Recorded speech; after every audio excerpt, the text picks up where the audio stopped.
Assalamualaikum warahmatullahi wabarakatuh. Halo semuanya teman-teman, selamat siang, selamat datang kembali di channel kesayangan kita, channel Ilo Entry, dan masih bersama saya Ilo dimanapun teman-teman berada. Semoga teman-teman selalu dalam keadaan sehat walafiat tanpa kekurangan satu apapun. Amin, amin ya robbal alamin. Dan pada kesempatan yang baik ini kami masih akan melanjutkan kisah petualangan Tori karya dari Sinta Diary. Wow, keren-keren banget kisahnya ya. Dan buat teman-teman yang suka baca ya, bisa mengunjungi karya karsanya dari Sinta Diary. Kisahnya keren-keren banget di sana teman-teman.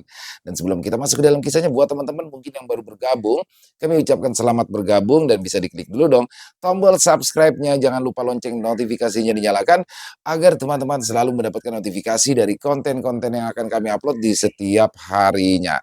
Dan untuk channel Ilo Entry ini kami upload setiap hari teman-teman ya, setiap siang jam 12 siang waktu Indonesia bagian Barat.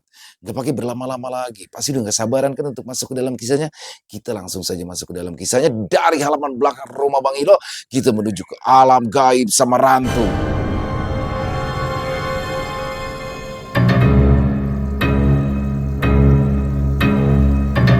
Ketika Mbah Bagong turun ke medan tempur di kerajaan Adiwangsa, Raja Adiwangsa mempersiapkan pasukan utama untuk menghancurkan pasukan pemberontak. Raja Adiwangsa sendiri turun tangan, ditemani beberapa panglima kepercayaannya. Aku dan Babasil ikut serta. Begitu juga dengan Uta. Tetapi sebelum kami berangkat, Uta mendapat panggilan dari Mas Jaka dan harus pergi saat itu juga. Dari 4 titik pintu masuk hutan Kamalangan mendadak sepi karena datangnya pasukan musuh. Kali ini Raja Adiwangsa akan bertindak sendiri dan tidak akan membiarkan mereka kabur lagi. Pasukan musuh bukan main banyaknya.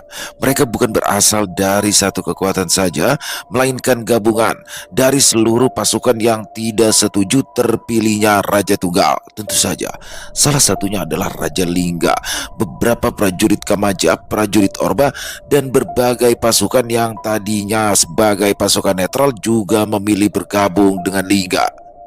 Jika saja aku dan Babasil tidak ada, mungkin Raja Adiwangsa akan kewalahan sebab sebagian besar pasukan inti Raja Adiwangsa dikirim ke Kerajaan Andaru yang saat itu kekuatannya melemah karena Raja Andaru dalam masa pertapaan. Dimas Seno dipercayakan untuk mengurus segala kepentingan kerajaan hingga mengalami kecemburuan di kalangan pati Kerajaan Andaru. Lemahnya Kerajaan Andaru disebabkan oleh perang saudara. Pasukan inti Raja Adiwangsa ditugaskan untuk meredam perang tersebut.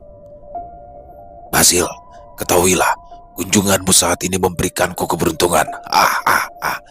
Hei, maksudmu apa, Adiwangsa? Sudah berapa lama kita tidak bertempur bersama? Kau ingat saat kita masih berada di Kerajaan Dwipa, saat kita berdua mengobrak-abrik kerajaan sekaligus, 2 kerajaan. Jangan lakukan itu berlebihan jika hanya untuk melawan mereka saat ini. Biar mereka tahu sedang berurusan dengan siapa.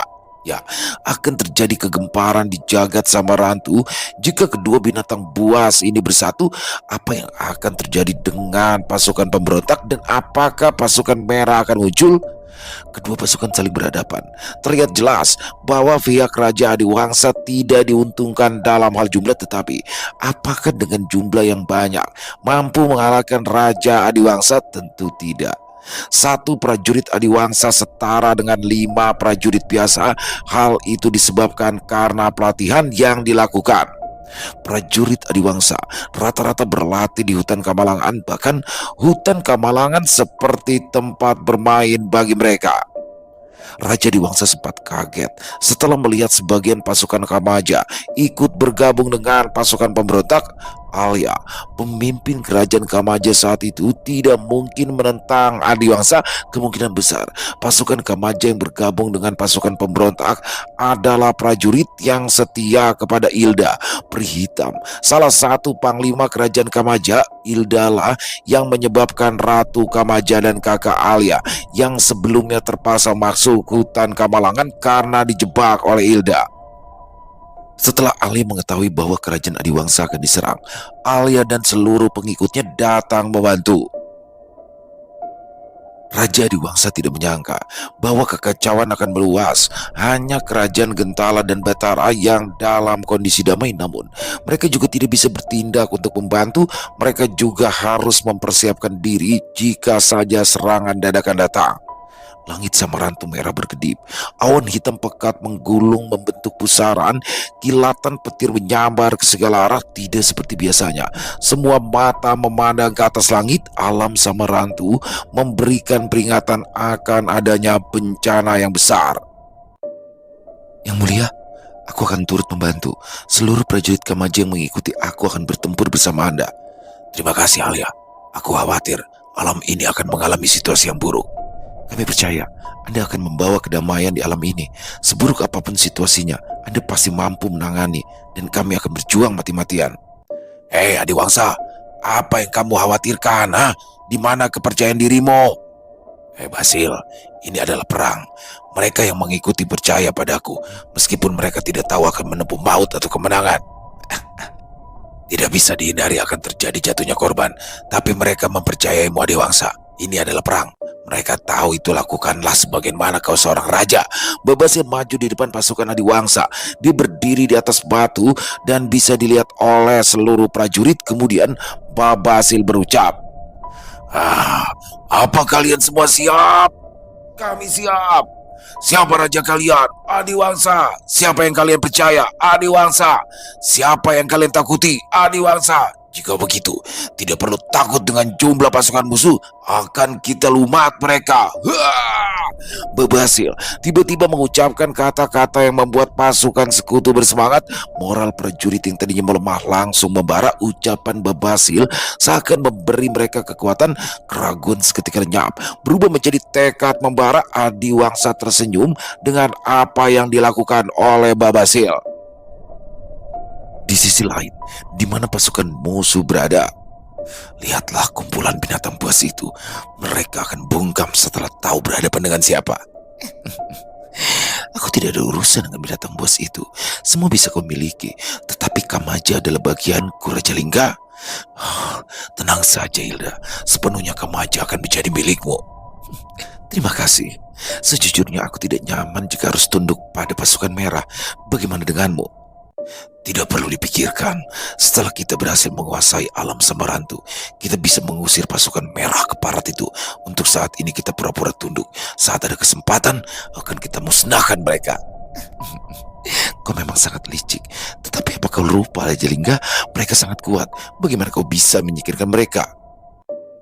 Saat ini, aku masih belum memiliki cara untuk melawan mereka. Saat ini biarkan pasukan merah yang mengurus mereka. Ketika pasukan mereka mampu memusnahkan Adiwangsa dan pengikutnya, pastilah kondisi mereka melemah, dan saat itu kita hancurkan pasukan merah. Kau memang cerdas dan licik, Raja Lingga. Terima kasih pujiannya. Akan tetapi Raja Lingga tidak tahu jika dirinya sesungguhnya telah dimanfaatkan. Lingga terang-terangan menunjukkan pasukannya, sedangkan pasukan merah masih belum diketahui berada di mana. Raja Lingga, sekarang ada di mana pasukan merah? Kenapa mereka belum muncul juga? Sebelumnya sudah mereka katakan jika di sini hanyalah umpan. Ketika pasukan Adiwangsa menyerang dan memasuki jarak yang ditentukan, maka pasukan merah akan langsung menyerang dari sisi samping. Kemungkinan pasukan merah sudah menunggu di balik tebing. Ya, medan perang saat itu sangat terbuka. Sisi kanan adalah hutan Kamalangan dan sisi kiri adalah tebing panjang dan ada jalan setapak yang cukup lebar. Perkiraan Lingga, pasukan merah sudah berada di tempat tersebut. Tidak perlu menunggu lama lagi. Semuanya ikut aku. Kita lumat mereka. Pasukan Adiwangsa langsung menyerang lebih dulu, diikuti oleh pasukan Kamaja. Pasukan Lingga masih dengan santainya. Ketika pasukan Adiwangsa mulai mendekat, Lingga mulai panik. Pasukan merah tak kunjung menyerang. Adiwangsa dan pengikutnya sudah melampaui jarak yang sudah ditentukan oleh Lingga, tetapi pasukan merah tak kunjung datang. Mundur! Raja Lingga hendak putar balik, tetapi dengan pasukan sebanyak itu terlambat jika harus mundur. Hei, mau kabur kemana kalian? Cebung! Barisan belakang pasukan pemberontak langsung berserakan. Berita mundur dadakan tidak akan sempat, justru malah membuyarkan formasi. Tetapi Lingga dan Hilda mampu lolos beserta pasukan lainnya. Akan tetapi di hadapan Lingga muncul pasukan merah. Apa yang sebenarnya terjadi? Seharusnya pasukan merah muncul di antara tebing untuk menghimpit pasukan Adiwangsa sesuai yang direncanakan, tetapi justru pasukan merah datang dari arah belakang pasukan Lingga. Lingga dan Hilda terpaksa berhenti. Pasukan merah mengarahkan senjatanya menandakan bahwa jika ada yang berani mundur, maka pasukan merah tidak akan segan-segan menghabisi. Bagaimana nasib Raja Lingga? Kurang ajar, ternyata keparat-keparat itu menjebak kita. Raja Lingga, kita harus bagaimana sekarang? Tidak ada pilihan lain, tidak ada jalan untuk kabur. Lebih baik kita serang pasukan merah habis-habisan. Lalu bagaimana janjimu? Ingin membantuku merebut kerajaan Kamaja, Raja Lingga? Hilda, kau masih sempat memikirkan hal konyol seperti itu. Lihat posisi kita sekarang. Tidak ada gunanya melawan Adiwangsa. Itu malah akan menguntungkan pasukan merah. Aku lebih memilih Adiwangsa yang menguasai Samarantu daripada makhluk luar sialan itu. Adiwangsa! Raja Lingga berteriak. Raja Adiwangsa langsung menghentikan serangannya. Adiwangsa berpikir Raja Lingga hendak menantangnya. Raja Lingga mengangkat tinggi-tinggi pusakanya. Lalu Raja Lingga berbalik dan menyerang pasukan merah. Jangan biarkan tanah kita diambil oleh makhluk asing. Serang pasukan merah, hancurkan mereka.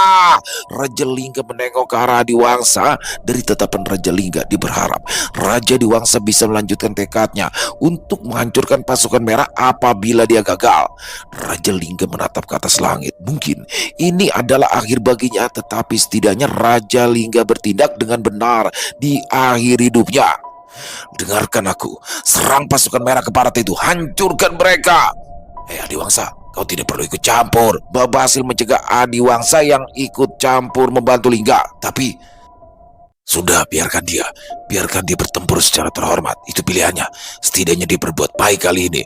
Adiwangsa membenarkan perkataan dari Babasil. Ya, walaupun Adiwangsa sempat khawatir, tetapi Raja Lingga sungguh di luar dugaan. Raja Lingga membuktikan bahwa dirinya memang layak menjadi seorang raja. Dia mampu bertahan melawan pasukan merah, bahkan berhasil menyerang dan menghancurkan formasi pasukan merah yang konon sulit ditembus. Jangan gentar, kita berhasil menjebol pertahanan musuh. Kita pasti menang. Terus desak mereka, hancurkan. Moral pasukan Lingga langsung setinggi langit. Pasukan merah di barisan depan berantakan dan pasukan Lingga berhasil menerobos. Tetapi semua itu sia-sia. Salah satu komandan pasukan merah menghadang seorang diri. Cerak! Sekali ayunan, tombak komandan merah langsung menghancurkan pasukan Lingga yang mendekat. Prajurit tidak ada lagi yang berani maju. Hei, apa yang kalian lakukan? Terus maju, serang bersamaan. Pasukan Lingga malah mundur. Tidak ada yang berani melawan komandan pasukan merah. Tidak aku sangka kau berani mengkhianati kami. Dan pengkhianat adalah mati, kata komandan merah. Kau yang telah menipuku. Kenapa kau muncul di sini bukan di tempat yang sudah kita sepakati? Pengkhianat pantas untuk mati. Tanpa pedulikan ucapan Raja Lingga, komandan merah berkata, tidak ada pilihan lain bagi Raja Lingga selain melawan komandan merah. Pertarungan 1 lawan 1 dimulai tanpa menunggu lama.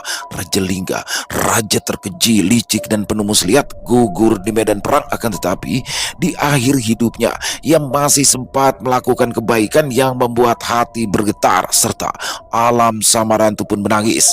Raja Lingga gugur secara terhormat. Para pasukan Lingga sangat terpukul melihat raja mereka gugur dalam pertempuran. Dengan dendam yang membara, sisa-sisa pasukan Lingga menyerang dengan sekuat tenaga. Saudaraku sekalian, mari kita balaskan dendam yang mulia, sekalipun itu harus mengorbankan nyawa kita. Serang! Sisa-sisa prajurit Lingga serentak menyerang, yang pada akhirnya semuanya dipantai dengan mudah. Komandan merah bukan komandan sembarangan. Membunuh 1 komandan merah saja berhasil dilakukan dengan kolaborasi Babasil, Inya, Rimbo, serta Sira dan Sire. Raja Lingga tahu batasan kemampuannya, tetapi dia sudah lelah untuk kabur. Lagi pula tidak ada lagi tempat baginya untuk kabur. Kematian Raja Lingga membuat pasukannya marah besar.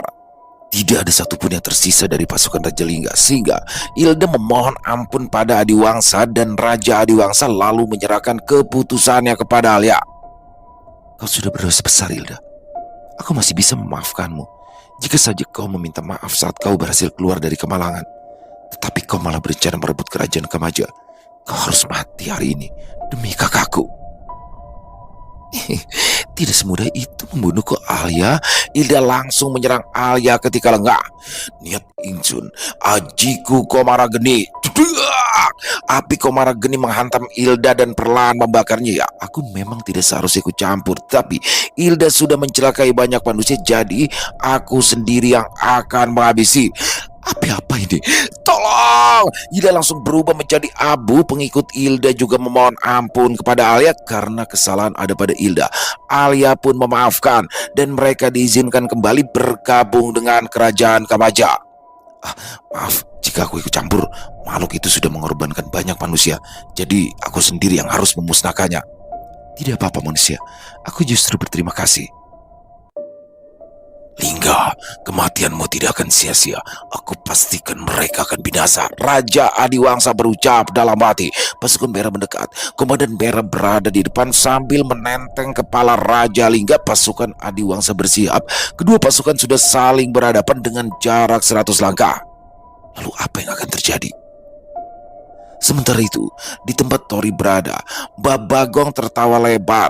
Seperti tidak ada beban, makhluk-makhluk di sekitarnya juga ikut tertawa. Tori pun juga ikut tertawa, diikuti Sinta yang katanya jarang tertawa. Tak lepas juga Sira dan Sire pun tertawa di balik topeng mereka. Tawa Mbak Bagong menular kepada siapa saja yang mendengarnya. Seluruh perkampungan ramai. Gelak tawa bersautan dan suasana menegangkan sirna seketika. Sebetulnya, Ger, aku tidak peduli dengan apa yang terjadi dengan alam ini ataupun Nusantara. Jika kamu ingin minta bantuan, cari saja Petruk. Dia yang harus bertanggung jawab. Aku sudah capek dan tidak ada hubungannya dengan masalah yang ada. Tapi Tuan, Anda juga salah satu yang memegang kunci untuk membuka pelindung Nusantara. Tanpa bantuan Anda, kami juga tidak akan bisa menemukan Eyang Petruk, ujar Sinta. Oh iya ya, tapi aku lupa naruh di mana. Ucapan Mbak Bagong membuat seluruh makhluk kembali tertawa. Sinta bingung harus bicara apa lagi. Mbak, jika Anda tidak peduli dengan alam ini, kenapa Anda masih di sini? Anda juga membantu mereka yang lemah dan memberikan kenyamanan. Wong aku cuma ngiseng kok. Mereka semua kembali tertawa. Kisangan Anda ini sering Anda lakukan, bukan? Anda bilang bahwa Anda tidak peduli dengan alam ini maupun Nusantara. Akan tetapi tindakan Anda tidak mencerminkan bahwa Anda betul-betul menutup mata. Anda hanya tidak mau diketahui bahwa Anda sebetulnya ikut campur. Itu hak Anda. Seandainya seluruh alam Samarantu tahu bahwa Anda yang melindungi alam ini, seluruh penghuni alam Samarantu akan bersatu dan mendukung Anda. Karena tidak semua penghuni alam Samarantu tahu bahwa Ki Tokol Bawarsari adalah salah satu sang legenda tanah Jawa. Berada di sini, tiba-tiba saja seluruh makhluk yang ada di sekitaran langsung bersujud di hadapan Mbak Bagong. Bangun. Siapa yang menyuruh kalian bersujud? Ayo bangun. Kami tidak berani. Anda adalah tokoh terhormat. Maafkan kami, kata salah satu makhluk yang ada di sana. Ya, Tori sengaja membongkar identitas Mbak Bagong. Di alam Samarantu masih banyak yang belum mengetahui tentang sosok Ki Tokol Bawarsari, salah satu legenda tanah Jawa yang melindungi Nusantara. Para makhluk yang tadinya berkerumun mendekati Mbak Bagong langsung bersujud setelah mendengar penjelasan dari Tori. Jangan kampret tenan, lihat kelakuanmu, Ger. Mereka itu jadi canggung toh. Tidak hanya mereka, Mbak. Jika saja Mbak Bagong menampakkan diri lebih dulu, alam Samarantu tidak akan terpecah. Tidak akan ada peperangan merebut wilayah, karena semuanya akan tunduk oleh perintah Mbak Bagong. Ger, sudah aku katakan, aku tidak peduli dengan alam ini ataupun Nusantara. Itu bukan tanggung jawabku. Baiklah, Mbak, jika itu memang keputusan Anda, aku tidak akan memaksa. Kami akan melanjutkan perjalanan. Semoga kita bisa bertemu kembali, Mbak Bagong. Kami mohon pamit. Setelah memberi hormat, Tori dan Sinta melanjutkan perjalanan menuju kerajaan Andaru dahulu. Mbak Bagong adalah sosok yang peduli dengan siapapun. Semenjak terjadi perselisihan antara Mbak Bagong dan Mbak Petruk, Mbak Bagong menjadi sosok yang tertutup dan cuek, bertindak sesuka hati, dan tidak ada yang bisa membujuk Mbak Bagong. Perselisihan antara Bagong dan Petruk dimulai saat Bagong menasihatinya untuk tidak sembarangan mengizinkan makhluk keluar masuk ke Nusantara. Petruk keras hati, membuat Mbak Bagong marah. Hubungan mereka pun meregang, dan saat itulah Mbak Bagong sudah tidak peduli lagi jika ada masalah yang berkaitan dengan Petro. Setelah perjalanan yang cukup lama, Tori pun sampai di kerajaan Andaru. Di sana berkumpul ratusan ribu prajurit Andaru dan Batara. Kerajaan Andaru baru saja pulih dari perang saudara, dibantu kerajaan Batara dan pasukan pribadi Raja Adiwangsa untuk meredam perselisihan. Perang saudara kerajaan Andaru berhasil diredam setelah Raja Andaru selesai dalam pertapaannya, dan selama Raja Andaru dalam pertapaan, istana Andaru dijaga oleh pasukan Adiwangsa dan Batara. Setelah Raja Andaru selesai dalam masa pertapaannya, Raja Batara langsung datang menemui. Pasukan besar Raja Batara dan Andaru berkumpul di depan istana Andaru seperti akan terjadi perang besar. "Berhenti, siapa kalian?" Tori dihadang oleh pasukan Andaru. "Kami adalah teman Den Mas Seno. Sampaikan saja, Tori datang berkunjung." Kami sedang dalam keadaan darurat. Kalian pergi, ini bukan saatnya untuk berkunjung," kata salah satu prajurit. Tori tidak punya pilihan selain pergi. Tetapi saat Tori melangkah untuk pergi, prajurit lain memanggil, Tunggu. Wah, ini jangan-jangan manusia yang selalu dibicarakan oleh Raja Andaru." Pimpinan di pos tersebut menghampiri dan sambil bergumam memperhatikan Tori. "Silakan Anda menunggu sebentar, akan kami panggilkan Patiseno," kata prajurit itu yang merupakan komandan prajurit. Kemudian dia memerintahkan anak buahnya untuk mengabari istana. Selang beberapa waktu, Raja Andaru, Raja Batara, dan Denmas Seno serta Mbah Wongso, ayah dari Denmas Seno, datang langsung menemui Tori. "Selamat datang Tuan Tori dan Putri Sinta." Mereka pun saling mengucap salam, dan langsung pada intinya mereka hendak berangkat ke istana Adiwangsa. Mereka mendapati kabar bahwa kerajaan Adiwangsa telah diserang oleh pasukan merah. Lalu Tori pun ikut dengan mereka untuk membantu Raja Adiwangsa. Sementara itu, di tempat Raja Adiwangsa yang berhadapan-hadapan dengan pasukan merah, Komandan Merah melemparkan kepala Raja Lingga tepat di hadapan Raja Adiwangsa. Tanpa bicara apapun, itu sudah menunjukkan bahwa siapapun yang menentang pasukan merah akan berakhir sama seperti Raja Lingga. "Aku Gangso, komandan perang pasukan merah. Kalian menyerahlah dan tunduk pada kami, maka kami akan mengampuni kalian," kata Gangso dengan penuh keangkuhan.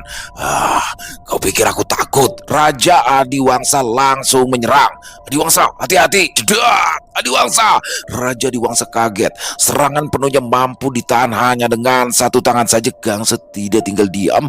Ia melakukan serangan balasan. Krak! Jedung! Terdengar suara tulang retak. Raja Adiwangsa terpental terkena tendangan keras dari Gangsa. "Kalian makhluk lemah, menyerahlah. Ini kesempatan terakhir. Jika masih melawan, maka kami akan binasakan." Tangan kanan Raja Adiwangsa terluka, tetapi itu tidak menurunkan niat bertarungnya. "Adiwangsa, bagaimana lukamu?" Ini tidak seberapa, Basil. Aku meremehkannya. Ini saatnya Dwikora dan Hamengkutunggal bangkit dari tidurnya. Ini waktu yang tepat untuk membangunkannya." Mbah Basil nampak tegang. Setelah mendengar nama Dwikora dan Hamengkutunggal, Raja Adiwangsa duduk bersila, mengucapkan mantra. Setelah itu tanah bergetar semakin lama besar getarannya. Alam samaran itu bergetar. Munculnya Dwikora dan Hamengkutunggal. Aku sungguh kaget apa yang aku lihat. Sebenarnya apa yang dipanggil oleh Raja Adiwangsa? Dwikora dan Hamengkutunggal adalah tempat di mana istana Raja Adiwangsa dulu. Sebelum istana dipindahkan, istana tersebut terbang hingga di ketinggian tertentu. Kemudian istana tersebut runtuh perlahan hingga hanya menyisakan dua buah tombak yang bersinar terang. Dwikora adalah tombak bermata dua milik Raja Adiwangsa, sedangkan Hamengkutunggal adalah tombak bermata satu namun bergerigi seperti gergaji milik Mbah Basil. Dari bentuknya memang berbeda, tetapi kedua senjata ini kembar dan hanya bisa digunakan oleh makhluk yang memiliki jenis ataupun ras yang sama. Dwikora dan Hamengkutunggal adalah senjata keramat, mirip seperti Kurambi dan Biramka milik Mahitam, hanya saja tingkatannya jauh lebih tinggi. Dwikora dan Hamengkutunggal. Kedua tombak terjatuh dari langit, menancap di tanah. Terlihat jelas aura kedua senjata itu bukan senjata sembarangan. Senjata itu tampak hidup dan memiliki aura yang kuat. Ah, Basil, selama aku hidup di alam ini, sekalipun aku tidak pernah menggunakannya. Dwikora! Setelah Raja Adiwangsa memegang tombak, ia lalu menjadi lebih besar, kekuatannya berlipat ratusan kali. Baiklah, mari bertempur bersama kembali. Amangku tunggal. Basil tak kalah hebat. Setelah memegang senjata itu, kemampuannya juga meningkat sangat pesat. Makhluk-makhluk di sini sangat berisik, makhluk bodoh. Dengan santai Gangsa menghampiri Raja Adiwangsa dan Basil seorang diri. Gangsa sangat percaya diri dengan kemampuannya karena memang Komandan Merah ini sangatlah kuat. Mereka berdua langsung menyerang Gangsa tanpa ampun. Kecepatan serangan mereka tidak bisa terlihat. Itu pertarungan yang di level berbeda. Gangsa masih mampu mengimbangi kolaborasi Raja Adiwangsa dan Basil. Meskipun terlihat terpojok, Gangsa selalu mampu membalikan keadaan. Komandan Merah memang sangat kuat. Yang dikhawatirkan adalah jika komandan Sikat Gangsa ada lebih dari satu. Basil dan Raja Adiwangsa masih belum mampu menumbangkan Gangsa.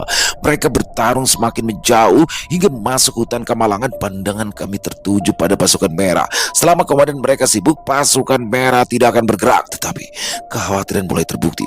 Dari tengah pasukan muncul makhluk kuat lainnya yang tak kalah tangguh dari Gangsa.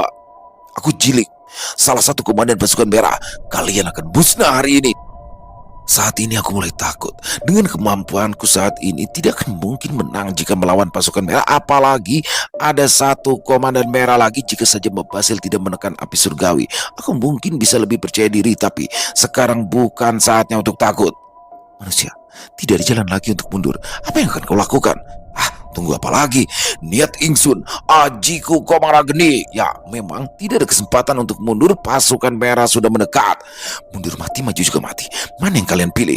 Lebih baik mati berjuang daripada mati sebagai pengecut. Serang! Kedua pasukan beradu. Dari segi manapun pasukan merah tentu jauh lebih unggul. Hampir setengah pengikut Adiwangsa musnah. Jika terus berlanjut, semua akan mati dan aku hanya bisa pasrah. Wode Jundu Laila. Di saat kritis, bantuan akhirnya tiba. Ya, si Jin datang bersama pasukannya dan langsung menyerang bagian belakang pasukan merah. Cupid, pukul mereka. Cupid terlihat ragu dan takut ketika Margareta memerintahkan untuk menyerang pasukan merah. Kenapa kau takut? Mereka mau mencelakaiku, Cupid. Masa kamu diam saja? Ya, sudah sana bermain sepuasmu, Cupid. Tidak perlu menahan diri. Cupid langsung berubah menjadi sosok bocah besar, menghancurkan barisan belakang pasukan merah, dan si Jin menyerang dari udara. Boom.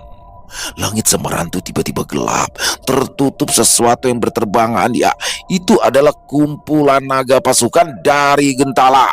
Naga-naga tersebut membawa batu api dan menjatuhkannya di tengah pasukan merah. Rasakan api dari Gentala. Raja Gentala yang memimpin langsung pasukannya. Pasukan merah menghimpit, kami pun mundur mengatur barisan. Pasukan Gentala menyerang dari depan. Si Jin dan Cupid menyerang dari belakang. Pasukan merah terkepung. Satu-satunya jalan keluar adalah jalan yang berada di antara tebing. Tetapi beberapa pasukan merah yang lari melewati jalan tersebut langsung tumbang terpotong-potong menjadi beberapa bagian. Sira dan Sira beserta si kumbang hitam sudah tiba lebih dulu di sana menunggu musuh untuk disergap. Tak lama kemudian Tori, Sinta, Raja Batara dan Andaru serta pasukannya menyusul. Tidak ada jalan kabur bagi pasukan merah. Seluruh penguasa Samarantu berkumpul. Keadaan mulai berbalik. Benarkah pasukan merah akan musnah? Pasukan merah ini jauh lebih banyak dari sebelumnya ketika berada di wilayah Nyak Rimbo. Mungkin karena di alam Samarantu sangat luas. Sebelumnya ada 7 wilayah bahkan lebih. Suamiku, jika ini menjadi kekacauan yang tak kunjung mereda, lebih baik kau tidak perlu ikut campur terlalu jauh. Aku takut hal buruk akan terjadi. Mau bagaimana lagi, istriku? Aku sudah sering ikut campur urusan di dunia kalian. Lagi pula kemampuanku jauh lebih berguna di sini daripada di dunia manusia. Begitu juga dengan kawan-kawanku. Ini sudah menjadi pilihan kami juga, dan kami menikmatinya. Takdir siapa yang tahu. Bahaya bisa terjadi di mana saja, istriku. Maafkan aku, suamiku. Tidak perlu minta maaf. Aku tahu kau mengkhawatirkanku. Terima kasih ya. Bagus. Kalian semua sudah berkumpul. Kami jadi tidak perlu repot-repot mencari kalian. Dangma, keluarlah. Hei, di mana Gangsa? Apa harus kita bertiga yang turun tangan? Gangsa masih melawan 2 pimpinan mereka di tempat lain. Ayo, kita urus yang di sini. Lumayan, makhluk-makhluk di sini lumayan hebat, sampai membuat kita harus keluar semua. Jiling, kau lihat itu, makhluk yang terbang di atas kuda. Aku akan ke belakang, kau harus dia. Aku akan sus kamu. Dangma penasaran setelah melihat si Jin. Ada kesamaan antara si Jin dan pasukan Beara. Meskipun perbedaannya jelas, tetapi ada beberapa kesamaan yang dimiliki oleh si Jin dengan pasukan Beara. Hei kau, turunlah, aku ingin bicara. Dangma bicara kepada si Jin. Cedung, tiba-tiba saja Cupid langsung menyerang Dangma, namun dengan mudahnya Dangma menghindar. Hei bocah, jangan mengganggu, aku sedang bicara. Cupid terpental jauh, tubuh besar langsung mengecil, kemudian Reta berlari menghampiri Cupid. Ya, Cupid begitu ceroboh menyerang Dangma setelah beberapa gerakan. Cupid, kau tidak apa-apa, maafkan aku telah membuat memaksakan diri, ucap Reta. Sebelum mereka tiba di alam Samarantu, Margareta dan Rizka menyusul karena memiliki firasat buruk. Kebetulan saat kami mendirikan tenda tak lama setelah kami pergi ke alam Samarantu, ada sekelompok orang yang juga mendirikan tenda di pos Samarantu. Sekelompok orang tersebut adalah teman-teman Margareta yang hendak melakukan ritual penarikan. Lalu Margareta meminta mereka untuk menjaga tenda kami dan kemudian menyusul ke alam Samarantu. Reta, awas! Jedut. Margareta sungguh ceroboh. Ia berada di antara pasukan Merah. Salah satu tombak musuh kemudian menerjangnya. Nona, jangan ke sana. Si Jin langsung menghampiri Rizka yang hendak menolong Reta. Si Jin, tapi temanku. Anda tidak perlu khawatir. Rekan Anda pasti baik-baik saja. Akhirnya kau turun juga. Dari pasukan mana kau? Seperti kau tidak asing.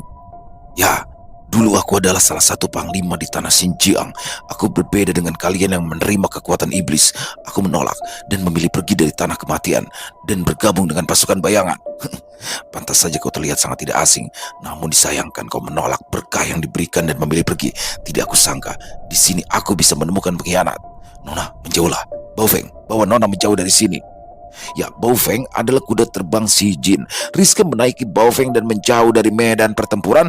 Margareta dan Cupid tidak diketahui kondisi mereka seperti apa. Pertarungan antara si Jin dan Dangma pun dimulai. Apakah si Jin mampu melawan? Siapa yang berani menantangku, majulah. Jiling dengan percaya diri menantang semua musuh. Apa di antara kalian tidak ada yang berani? Baiklah, kalau begitu maju kalian sekaligus. Jiling semakin memprovokasi musuh.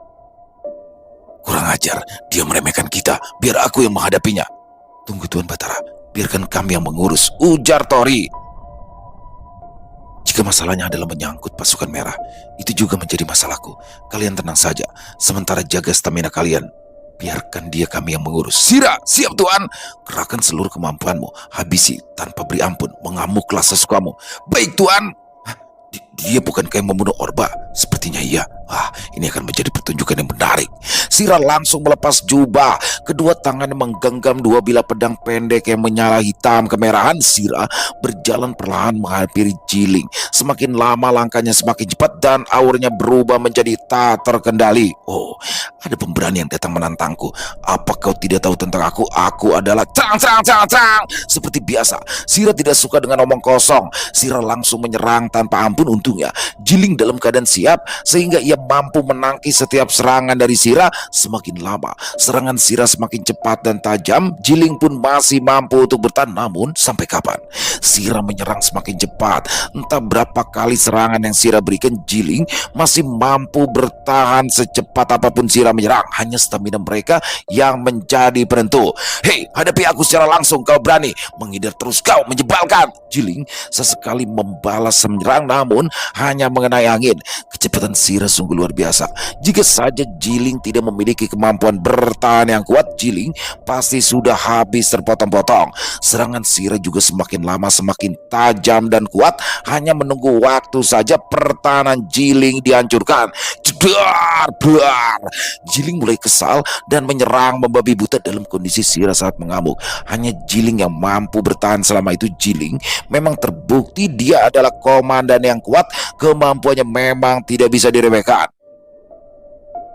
Namun perlahan pertahanan Jiling mulai terbuka karena Jiling mencoba membalas menyerang yang pastinya sia-sia dan membuang tenaga. Kulit keras Jiling mulai terluka, armornya mulai terlepas. Seras. Kurang ajar kau. Jiling semakin marah. Dengan tubuh sudah tercabik-cabik, meskipun bukan luka fatal, serangan berikutnya pasti akan menjadi serangan yang fatal. Sira menghentikan serangannya. Seluruh mata tertuju ke arah hutan Kamalangan. Gangse berdiri tegap di pintu masuk hutan Kamalangan. Apa yang sedang terjadi? Bagaimana dengan Raja Adiwangsa dan Babasil? Babasil, jangan-jangan ya, aku mulai lemas saat melihat Gangse berdiri tegap di pinggir hutan Kamalangan. Pikiranku tak karuan. Apakah Raja Adiwangsa dan Babasil kalah? Tidak mungkin. Lalu bagaimana keadaan mereka? Aku langsung panik, mengkhawatirkan kondisi Babasil. Ku genggam erat-erat kepala tangan dan bersiap untuk menyerang Gangsa.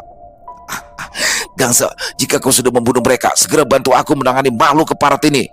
Gangsa diam, membisu. Hei Gangsa, kenapa kau diam? Bruh. Tiba-tiba saja Gangsa tumbang dengan 2 buah tombak menancap di punggungnya. Perlahan Raja Adiwangsa keluar diikuti oleh Babasil. Wah, teriakan kedua singa menggetarkan hutan Kamalangan. Daun-daun bergoyang, debu berterbangan, dan semua mata tertuju ke arah mereka. Tidak mungkin. Gangsa kalah melawan mereka, tidak mungkin. Lebih baik aku cas. Jiling terlalu teralihkan pandangannya ke arah Gangsa. Dia lengah bahwa dia sedang berhadapan dengan pembunuh nomor 1 di jagat Nusantara. Jiling, salah satu komandan merah terkuat, gugur menyusul Gangsa. Sementara itu, di bagian belakang pasukan merah, Si Jin sedang berhadapan dengan Dangma. Pertarungan 1 lawan 1 yang tidak mungkin Si Jin menangkan. Si Jin adalah ahli dalam strategi perang, tapi lemah dalam hal kemampuan bertarung. Hari ini adalah hari penghakimanmu, pengkhianat. Majulah. Si Jin tidak yakin dengan kemampuannya untuk mengalahkan Dangma. Lalu apa yang Si Jin pikirkan berani berhadapan langsung? Terima hukumanmu, pengkhianat. Trang jedat. Si Jin, hanya sekali serangan Si Jin langsung terpental. Meskipun Si Jin menangkis serangan Dharma, Si Jin masih mengalami cedera. Sementara itu, di tempat yang sama, saat Si Jin berusaha untuk bangkit, Cupit marah melihat Margareta telah diserang. Aura merah pekat menyelimuti Cupit. Tanduknya semakin panjang dan badannya tumbuh menjadi jauh lebih fleksibel, seukuran orang dewasa. Dan kini Cupit juga mampu berbicara. Ku benci kalian. Cak jeduat. Kedua tangan Cupit mengeluarkan bulu tajam setajam pedang pasukan merah. Cupit obrak-abrik dan dibantai tanpa ampun. Siapa lagi itu?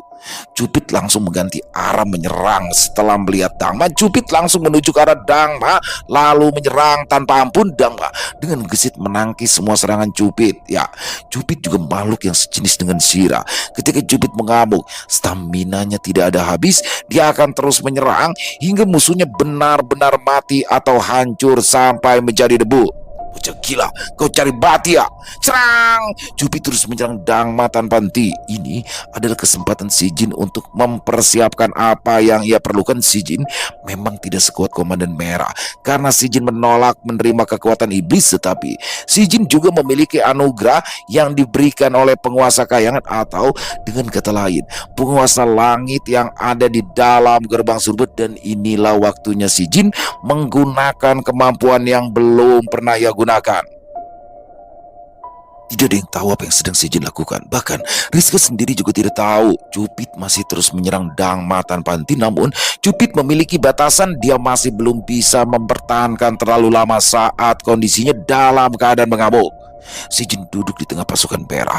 Pasukan Si Jin melindunginya mati-matian agar tidak ada musuh yang mengganggu saat Si Jin melakukan persiapan yang ia butuhkan. Cupit sudah di ambang batasnya.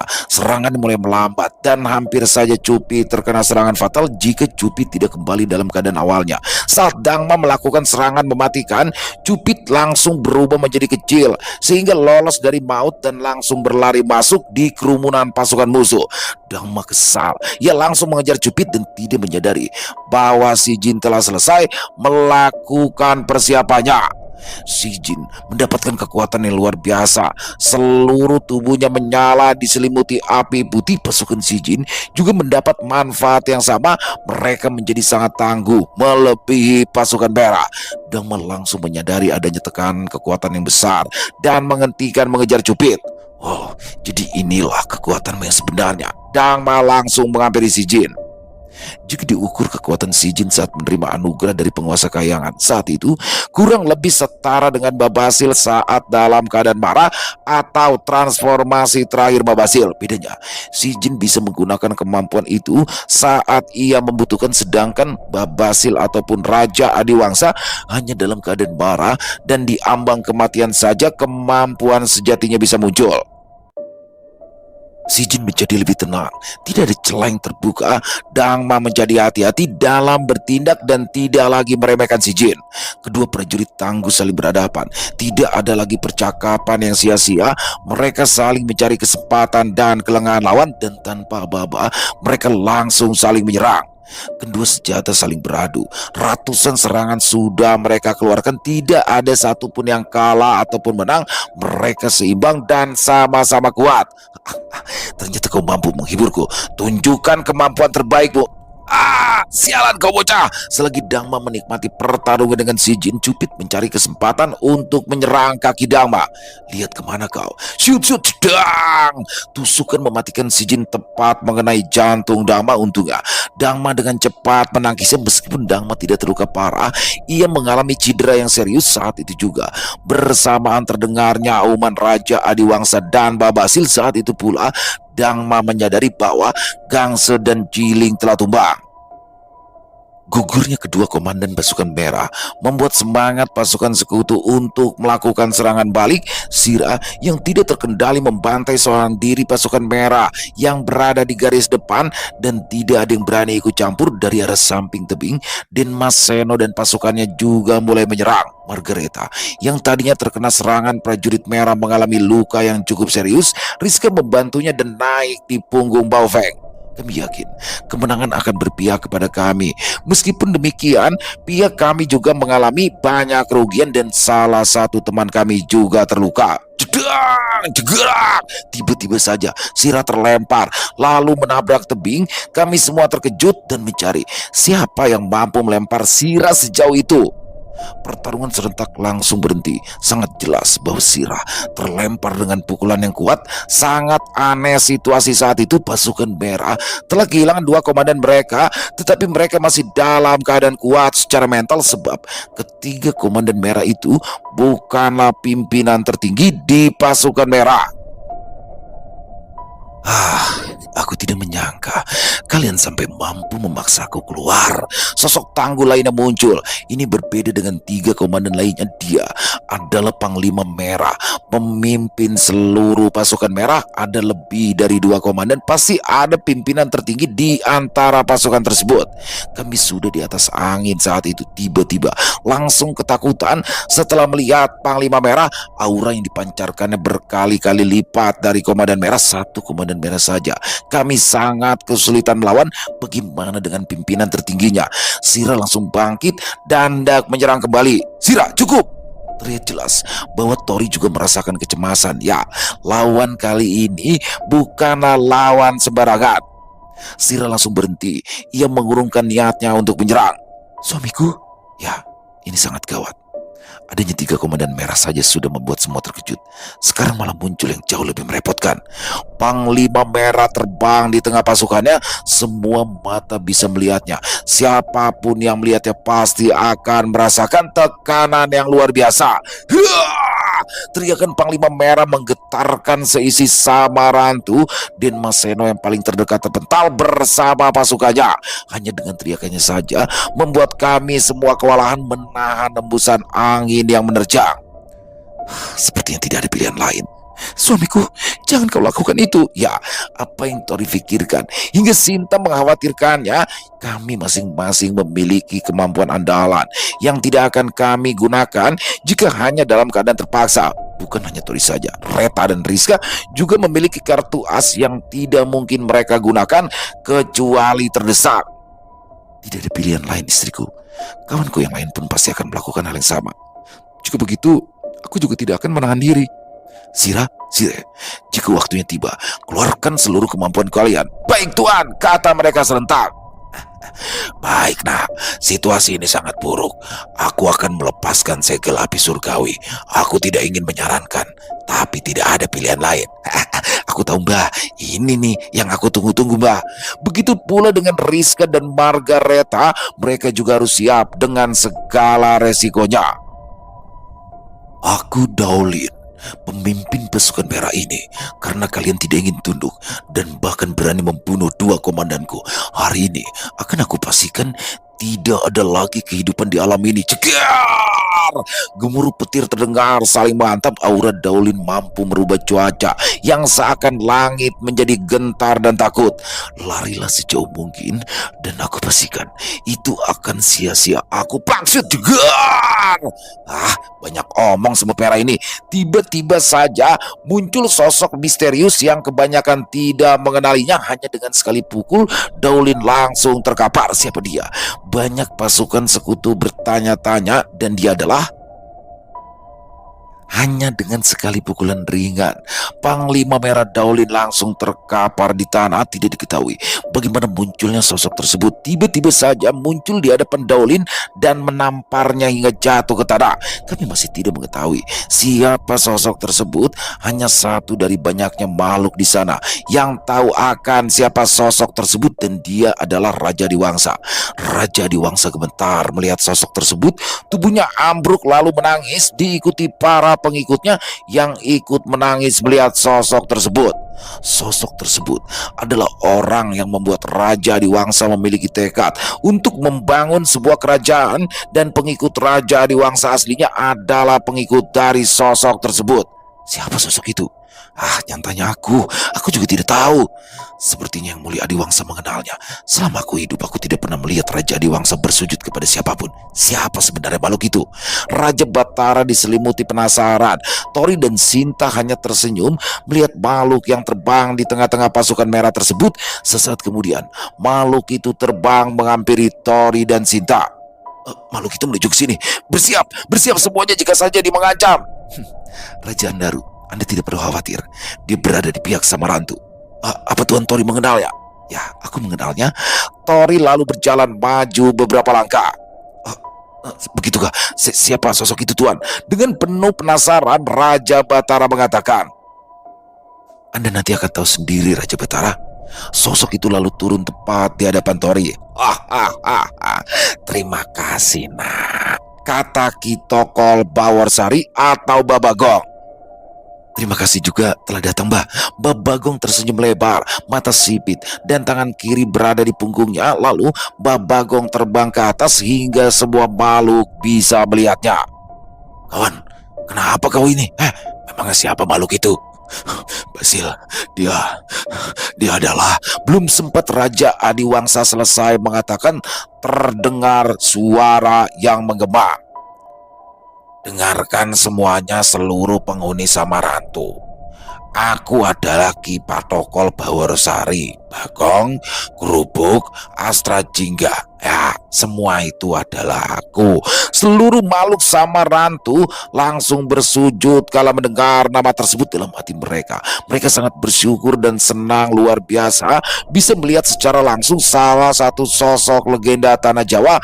Mereka sangat bangga bahwa tanah yang mereka pijak adalah salah satu tanah keramat yang dimuliakan oleh salah satu legenda tanah Jawa, Ki Patokol Bawarsari.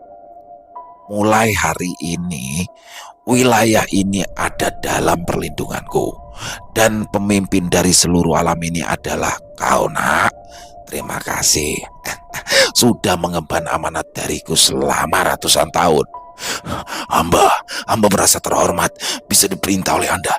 Sekali lagi kemunculan Anda membuat perubahan besar. Kami sangat berterima kasih. Ya sejujurnya aku juga tidak peduli. Semuanya yang ada di sana kebingungan dengan ucapan Babagong. Berterima kasihlah kepada manusia yang ada di sana itu. Tuh, berkat dia keras hatiku melunak, Babagong berkata sambil menunjuk ke arah Tori. Terima kasih manusia terhormat, jasamu akan kami ingat selalu. Serentak, seluruh makhluk yang ada di sana mengucapkan rasa terima kasih yang mendalam. Semua perhatian tertuju ke arah Tori. Mereka mulai berkerumun mendekati Tori, hanya sekedar mengucapkan terima kasih dan hormat ya. Mereka tidak lagi memperdulikan pasukan merah, sebab pasukan merah semuanya mematung. Tidak ada yang bisa bergerak karena tekanan luar biasa yang diberikan Babagong kepada seluruh pasukan merah. Selama ratusan hingga ribuan tahun lamanya, tidak ada makhluk manapun yang mampu menggerakkan hati Babagong. Selama itu, Babagong bertindak sesuai kemauan dia sendiri dan tidak mau ikut campur masalah yang ada. Sebagai salah satu pelindung Nusantara, Babagong sudah lama mengabaikan tugasnya yang diberikan kepada ayahnya, Eyang Semar. Sebetulnya, Babagong adalah sosok yang sangat peduli. Jika dibandingkan dengan kedua saudaranya Petruk dan Gareng, Babagong menjadi acuh dan tidak lagi mau berurusan dengan Nusantara disebabkan ulah Petruk yang tidak mau mendengarkannya saat itu. Dalam hatinya, Bagong bersumpah saat itu tidak akan ikut campur jika terjadi masalah. Jika tindakan Petruk menimbulkan masalah, akhirnya masalah tersebut terjadi ratusan tahun kemudian dan Babagong benar-benar menutup mata. Hati Babagong mulai tergerak saat manusia ikut campur ingin membantu masalah yang terjadi di alam jin, dan sedikit ucapan Tori membuat Babagong semakin tergerak dan sudah saatnya membenahi masalah yang telah terjadi. Saat Tori membongkar identitas Babagong saat di perkampungan saat itu, memang sengaja itu Tori lakukan untuk mempermalukan Babagong. Jika salah satu legenda tanah Jawa diam setelah tahu kerusuhan terjadi, selain mempermalukan dirinya sendiri, juga akan berdampak buruk pada moral makhluk lainnya. Itulah sebabnya Babagong merasa dikerjai oleh Tori. Mungkin benar, Babagong memiliki karisma yang tak tertandingi, tetapi manusia memiliki kecerdasan yang mampu mengalahkan apapun tanpa bertindak. Babagong akhirnya turun tangan. Dia mungkin benar bahwa dia sebetulnya tidak mau ikut campur masalah yang telah dibuat oleh Petruk, tetapi Babagong bertindak berdasarkan harga dirinya sebagai salah satu legenda tanah Jawa dan tidak ingin mencoreng nama baik ayahnya, Eyang Semar. Babagong telah terjebak siasat Tori. Berapa kali pun Babagong berpikir tidak akan pernah menemukan jalan keluarnya kecuali Babagong harus turun tangan. Babagong sebetulnya kesal dengan Tori, tapi juga berterima kasih karena dia mampu bertindak tanpa harus melanggar sumpah dan terkena konsekuensinya. Sumpah yang Babagong ucapkan seperti mengandung kutukan. Jika dia melanggar akan terjadi hal buruk pada dirinya. Sumpah yang Babagong ucapkan adalah dia tidak akan ikut campur masalah yang dibuat oleh Petruk. Karena tindakan Tori saat itu, Babagong bisa bertindak tanpa harus melanggar sumpahnya. Dia bertindak berdasarkan harga diri, bukan menyelesaikan masalah yang dibuat oleh Petruk. Sebetulnya tindakan itu sama saja, hanya saja keyakinan Babagong saja yang meyakini bahwa ia bertindak secara berbeda. Selesai. Wow, luar biasa. Akhirnya Babagong turun juga ke medan tempur. Wah, Tori pinter juga diplomasinya nih. Apa namanya, selain punya kesaktian yang luar biasa, Tori juga pinter diplomasi. Dia pura-pura kayak ngeledekin Babagong, apa pura-pura apa ya? Kayak ya udah kalau nggak mau bantuin nggak apa-apa, pergi. Padahal di situ kayak dia menanamkan rasa apa ya? Nggak enak tuh sama Babagong, sampai akhirnya Babagong akhirnya turun tangan dan sepertinya dia melanggar sumpah, tapi di sini dia merasa tidak melanggar sumpah karena dia turun tangan bukan atas dasar kepentingan membereskan kekacauan dari Mbak Petruk, tapi dia turun tangan karena atas rasa harga diri. Karena Tori mengucapkannya di depan banyak sosok di sana ya. Luar biasa sekali di sini sosok Babagong. Apakah sosok Babagong bisa benar-benar menyelesaikan masalah ini? Satu episode lagi teman-teman sebelum kita menuju ke Xinjiang. Wah, pasti teman-teman udah gak sabaran kan pengen ke Xinjiang. Saya aja gak sabaran nih. Besok sekali lagi, setelah itu kita langsung masuk ke Xinjiang. Besok ada finalnya besok nih ya teman-teman ya. Pokoknya jangan sampai ketinggalan buat besok. Sekali lagi kami ucapkan terima kasih lagi kepada Sinta Diary atas kisahnya yang luar biasa ini, dan semoga kisah barusan bisa menghibur teman-teman semua para pecinta penikmat horor misteri. Lebih khusus lagi kepada para subscriber dari channel Lilo Entry. Buat yang punya komentar lain, punya pendapat lain, bisa menuliskan di dalam kolom komentar ataupun hanya sekedar saling menyapa. Silakan, insya Allah kami akan membalas sesatu persatu. Buat yang suka dengan videonya, bisa diklik tombol like-nya, tombol jempolnya boleh juga dong. Dibantu share ya link videonya ini ke teman-teman yang lain agar juga ikut merasa terhibur. Dan buat teman-teman yang belum subscribe, silakan bisa diklik dulu tombol subscribe-nya. Jangan lupa lonceng notifikasinya dinyalakan agar teman-teman selalu mendapatkan notifikasi dari konten-konten yang akan kami upload di setiap harinya. Kami juga ingin mengucapkan terima kasih ya kepada seluruh teman-teman yang sudah selalu setia hadir, yang sudah selalu mendukung kami, karena teman-temanlah kami selalu bersemangat berkarya di setiap harinya. Dan di akhir kata saya Ilo mengucapkan permohonan maaf apabila mungkin dalam pembawaan kisahnya ada kata-kata saya yang salah ataupun ada kata-kata saya mungkin yang kurang berkenan di hati teman-teman. Saya mohon dibukakan pintu maaf yang seluas-luasnya. Sampai berjumpa lagi besok jam 12 siang masih bersama saya Ilo di channel Ilo Entry. Salam sehat, sukses, bahagia selalu untuk kita semua. Wassalamualaikum warahmatullahi wabarakatuh.